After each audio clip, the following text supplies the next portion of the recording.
नमस्कार स्टूडेंट्स, आपका अपने चैनल पे स्वागत और अभिनंदन है। आज हम काफ़ी समय से जो चर्चा में चल रहा है समान नागरिक संहिता यूनियन सिविल कोड यूसीसी, सरकार विपक्षी दल सब यही चर्चा कर रहे हैं कि यूसीसी लागू की जाए या नहीं लागू की जाए। आखिर ये समान नागरिक संहिता क्या है, इसके बारे में हम बात करेंगे कि संविधान में इसका कहाँ उल्लेख हुआ है, क्या वर्तमान में समान नागरिक संहिता सही है या नहीं है, या सिर्फ ये एक राजनीतिक मुद्दा है जो सरकार अपने वोट बैंक के लिए ऐसा कुछ कर रही है। तो यूसीसी समान नागरिक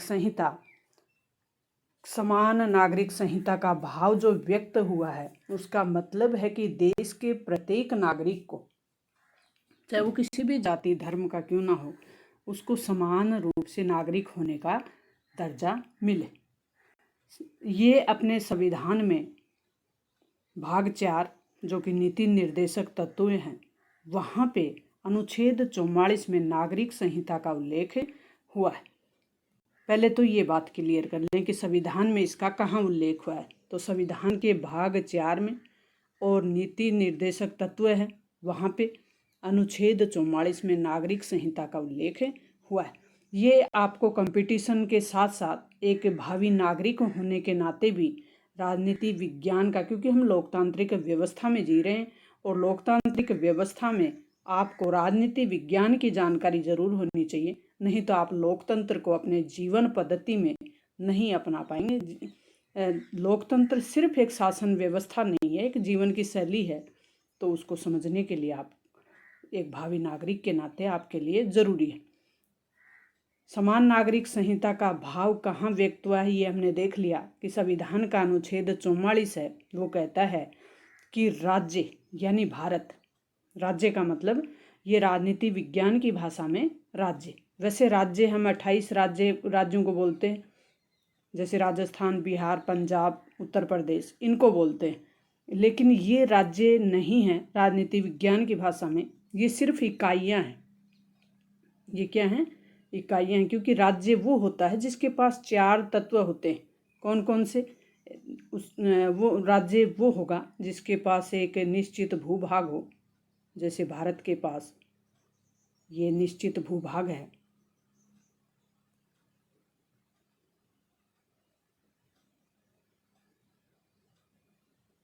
ये भारत का क्षेत्रफल है, तो ये निश्चित भाग है, इसमें रहने वाली एक ये जनसंख्या है, रहने वाली जनसंख्या हो, उसके पास एक राजनीतिक सरकार हो और वह आंतरिक और बाह्य रूप से अपने फैसले लेने के लिए स्वतंत्र हो। तो भारत सरकार ये सब करने में स्वतंत्र है। राज्य सरकारों के लिए बाहरी मामलों में यानी विदेश नीति से संबंधित या किसी दूसरे देश से संबंधित मामलों में जो निर्णय हैं वो लेने में स्वतंत्र नहीं है। तो भारत राज्य जो शब्द है वो किसके लिए यूज हुआ है? भारत के लिए। तो संविधान का अनुच्छेद 44 क्या कहता है कि भारत के समस्त राज्य क्षेत्र में नागरिकों के लिए एक समान सिविल नागरिक संहिता प्राप्त कराने का प्रयास करेगा। कौन करेगा? राज्य करेगा। किसको? भारत क्षेत्र में रहने वाले प्रत्येक नागरिक को एक समान नागरिक संहिता।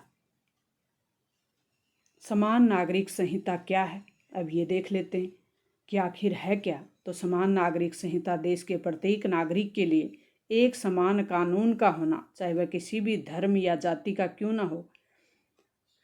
समान नागरिक संहिता में जैसे कौन कौन से कार्य हैं वो प्रभावित होंगे, जैसे शादी, हर धर्म में शादी का जो एक कल्चर है, परंपरा है, नियम है वो अलग हैं।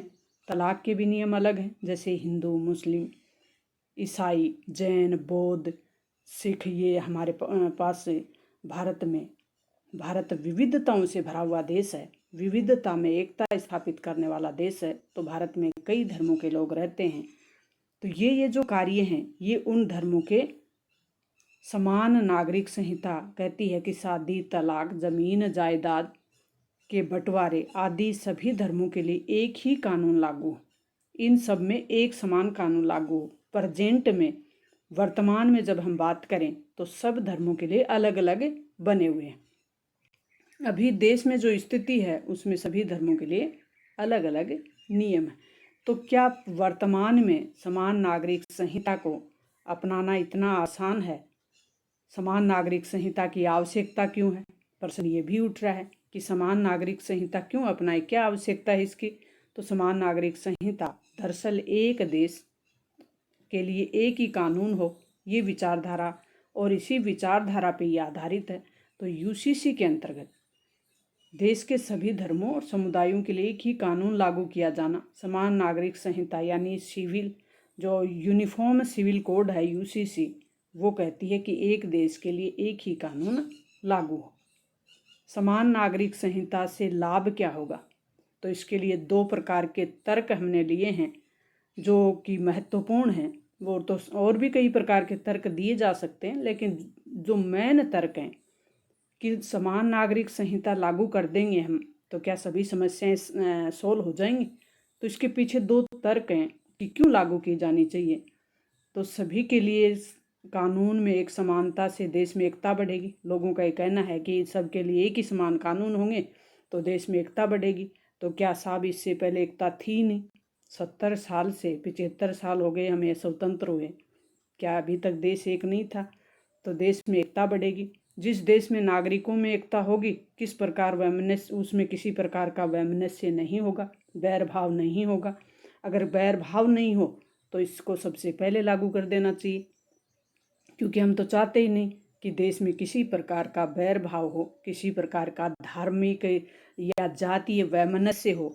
देश सिर्फ आगे बढ़ने की सोचे, न कि झगड़ों की। तो सब यही चाहते हैं। तो इनका कहना है कि देश तेजी से विकास के पथ पे आगे बढ़ेगा, पहला तर्क। दूसरा तर्क क्या कह रहा है कि विभिन्न धर्मों के जैसे नियम हैं, संपत्ति, विवाह, तलाक जैसे क्षेत्रों में महिलाओं के प्रति जो पूर्वाग्रह चल रहा है कि इनका अधिकार हो या नहीं हो, महिलाओं का संपत्ति में अधिकार होना चाहिए नहीं होना चाहिए, सब धर्मों में अलग अलग नियम है। विवाह किस प्रकार से हो, तलाक का जो मामला है उसके लिए किस प्रकार के नियम हो, ये जो भी हैं जितने भी क्षेत्र हैं उनमें महिलाओं के प्रति जो पूर्वाग्रह हैं वो एक समान नागरिक संहिता आने से समान कानूनी उपचार की गारंटी देगा और लैंगिक पूर्वाग्रह के उन्मूलन में सहायता मिलेगी। तो तर्क दोनों ही बेहतर हैं। अगर वैमनस्य भी खत्म हो जाए और महिलाओं के प्रति जो पूर्वाग्रह चल रहा है तो वो भी खत्म हो जाए तो बेस्ट है, क्योंकि 50% आबादी महिलाओं की है और 50% आबादी का मतलब जो समाज रूपी गाड़ी है उस गाड़ी के दो पहिए, एक महिला और एक पुरुष, दोनों पहिए समान होंगे। एक गाड़ी के दोनों पहिए समान होंगे तो गाड़ी फास्ट दौड़ेगी। तो इससे तो समाज की भी प्रगति होगी, देश की भी प्रगति होगी। देश की जीडीपी में महिलाओं का जो परसेंट है वो बढ़ेगा। जो जीडीपी है अपने देश की उसमें महिलाओं की जो भागीदारी है वो बढ़ेगी। तो ये तो तर्क तो दोनों बेहतर हैं, शानदार हैं। क्या ऐसा संभव है? तो बिल्कुल लागू कर देना चाहिए। लेकिन ऐसा अगर नहीं हुआ तो फिर इस पर विचार करने वाली बात ज़रूर होनी चाहिए। क्या भारत में समान नागरिक संहिता लागू होनी चाहिए? अब हम भारत के संदर्भ में आते हैं कि क्या भारत में समान नागरिक संहिता लागू होने से या कर देनी चाहिए, यानी वो जो ऊपर हमने तर्क देखे वो दोनों तर्क सही साबित हो रहे हों तो हमें लागू कर देनी चाहिए, नहीं तो हमें दोबारा उस पर सोच विचार करना चाहिए। तो ये सुनिश्चित करना आवश्यक है कि जैसे यूसीसी न्याय और समानता और गैर भेदभाव के सिद्धांतों के अनुरूप है तो भारतीय संविधान में निहित है, जैसा कि भारतीय संविधान में इसका भाव निहित है। तो ये समीक्षा प्रक्रिया समय लेने वाली हो सकती है और व्यापक और स्वीकार्य यूसीसी पर पहुंचने में कई साल लग सकते हैं। भारत में समान नागरिक संहिता लागू क्यों नहीं?